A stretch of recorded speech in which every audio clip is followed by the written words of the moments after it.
मेरे प्रिय, यदि अपने हवा में महल बनाया है तो आपका काम व्यर्थ नहीं गया है। उन्हें वहीं होना चाहिए था। अब उनके नीचे नींव बनाने होंगे। ऐसा करके आप जीवन में बहुत कुछ हो सकते हैं। मेरे बच्चे, आप सपने बहुत देखते हैं। कल्पनाओं की उड़ान कुछ ज़्यादा ही उड़ते हैं। किंतु क्या आपने कभी सोचा है कि रिश्ते जो आपने अपने होते हैं उन्हें थामे रखते हैं। प्रेम, धन और प्रसिद्धि से बढ़कर सत्य है। जब आप जीवन को वास्तविक जी ही नहीं पाएंगे, तुमसे बैठकर लिखना पूरी तरह से व्यर्थ है। मुश्किलें पैदा करती है सत्य की राहें, किंतु आगे चलकर वही सुकून देती हैं। तुम्हारे दिल में जो कुछ भी है उसे बाहर निकालो। तुम जो कुछ भी कहना चाहते हो या करना चाहते हो, सर्वप्रथम खुद करो, उसके बाद ही किसी से सहायता लो।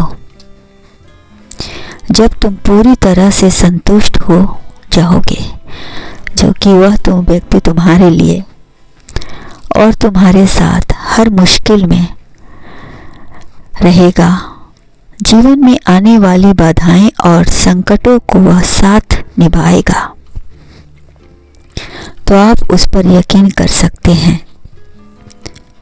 मेरे बच्चे, आपके जीवन में कितना भी तूफान है, यदि वह फिर भी आपका साथ दे रहा है तो वह आपके जीवन में सदा खड़ा रहेगा, क्योंकि वह आपसे प्रेम करता है और हर परिस्थिति में वह आपको स्वीकार करेगा।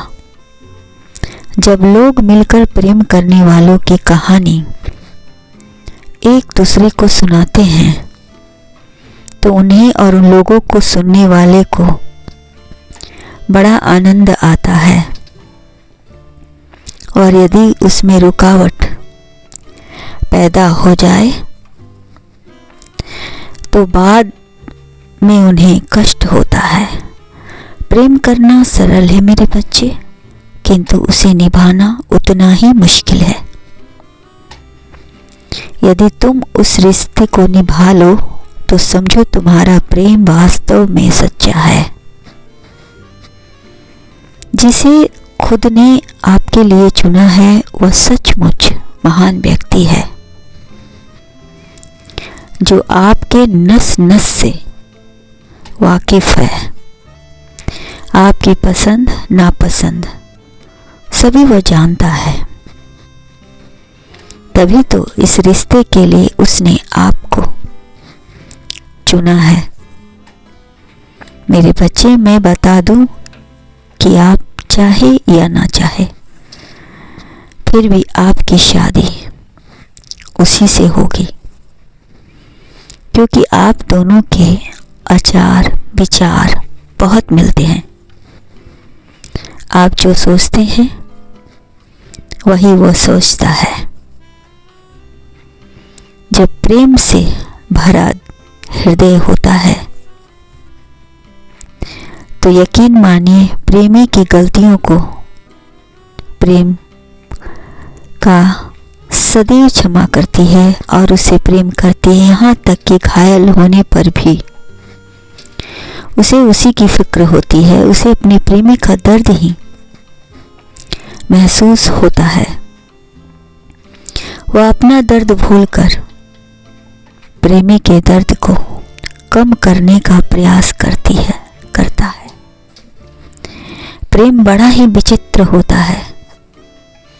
जिसे इसकी आदत लग जाए वह कहाँ कभी किसी का सुनता है। वह तो अपने लक्ष्य पर ही फोकस करता है। सही दिशा बनाए रखने में मदद करता है। हर वह चीज खोजता है जिसका उसका प्रेम पसंद रहे। कभी कभी ज्ञान से भरा ज्यादा कल्पना महत्वपूर्ण हो जाती है, क्योंकि कल्पना में वह अपने प्यार के साथ बैठकर रंगीन सपने देखता है, सुंदर भविष्य की कल्पना करता है, बहुत खूबसूरत दृश्य देखता है। उसे अपने प्यार के सिवा कुछ भी दिखाई नहीं देता, बस उसी में डूबा रहता है। उसका सारा संसार बस अपने देखने में भी आता है और अपने प्यार के साथ। वह बर्दाश्त नहीं कर पाता है कि कोई उसके सपने में विघ्न डाले, इसलिए वह व्यक्ति को पराजित करने के लिए अपने प्रेम के रिश्ते को और मजबूत करता है। कभी मंदिर तो कभी दरगाह, कभी मस्जिद तो कभी तीर्थ की ओर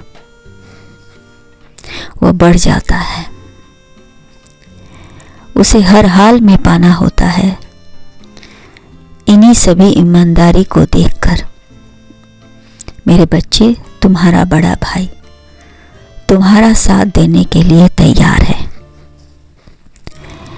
और वह तुम्हें बिना बताए तुम्हारी पसंद के घर गया।